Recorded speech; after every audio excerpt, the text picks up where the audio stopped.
Well, Carly DeRogi, you know her as one of the moms from Capital M. Well, she has other letters after her name, as in advanced education degrees. She's showing us some fun and clever ways to help parents with e-learning. Hi guys, before I even start with some tips for parents to help this new reality of teaching your child become a little bit easier, just want to acknowledge this is not homeschool, this is not distance learning or e-learning or any of these other terms. This is crisis learning and crisis teaching. None of us were prepared for this, parents or children, so let's extend ourselves some grace. It's not going to be perfect, but we can make it a little bit easier and a lot more fun. So here's some really easy tips. One thing that I love, especially for our little guys that are just learning to read, preschool, kindergarten, first grade, is to make a book with your child. When a child makes a book with their parent, it suddenly becomes their favorite book because they made it. And so it allows us to build those early literacy skills. I do this really easily with a couple things. So Creativity for Kids, one of my favorite craft companies, they do have a make your own storybook and make your own bitty books set that comes with everything you need to make some really nice books in your home. But you can also just grab a stack of white paper, staple it together, and get down to business. So here's one that my daughter made in preschool. I wrote all the words, but we talked about what should our title be? Where does the title go? How do we open the book? Which way do we open it? And then that the picture matches the words. So in this book, we're actually working on math concepts. I wrote each word. Here is 1 star, pointed to each word as we read it together, talked about how the period shows that the sentence is done, and then she put the number of star stickers on each page to match the words. And again, use any stickers you have in your house, like any characters your child loves. We just want this to be fun and make a book that will teach and encourage them to read. Again, with those sight words that we know are really important for our beginning readers, you can make a book just focusing on that one sight word. You'll notice the text is really predictable and your child will be able to memorize the book very quickly. That is the first step to reading. It's great. Don't feel like, oh, they've just memorized this book, they're not reading it. That is a great first step. So for this one, my daughter was learning the word love, and we just brainstormed all the different things. We actually made this for Valentine's Day, but all the different things that she loved and people that she loved.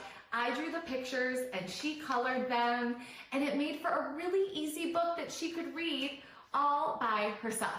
So this is a fun one using the word love, but think of words like the word like or the, and just repeat that word over and over on every page. Lots of bang for not so much buck. And by buck, I mean time and effort. Okay, another bang for your buck is a deck of cards when we're talking about math. So hopefully every family has a deck of cards they can grab in their home. The traditional game of war is a great card game. Here's why. Our little guys, we can compare two numbers and really have them focus on the icons on the card to know which card is worth more. Then we can play it the traditional way. Then we can get a little bit trickier and have them take 2 cards and add them together. Start using some math vocabulary like add-ins and sum. When they're a little bit older, we can start doing differences and subtraction. I have 10, you have 5. What's the difference between our 2 cards?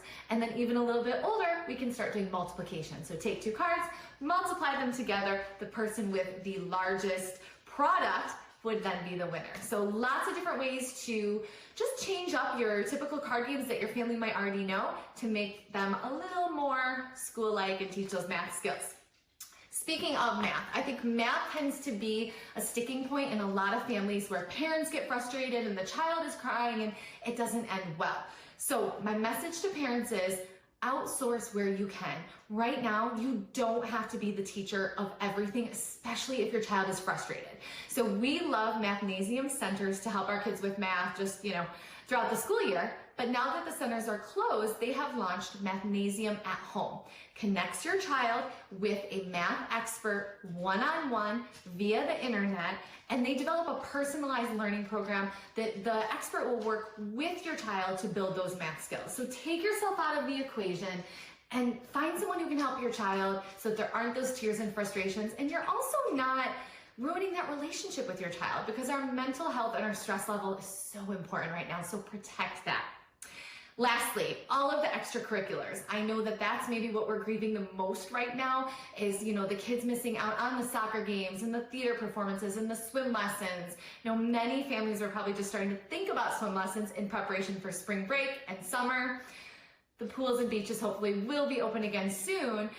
We love Goldfish Swim School for swim lessons for our girls, but they too have launched Goldfish at Home.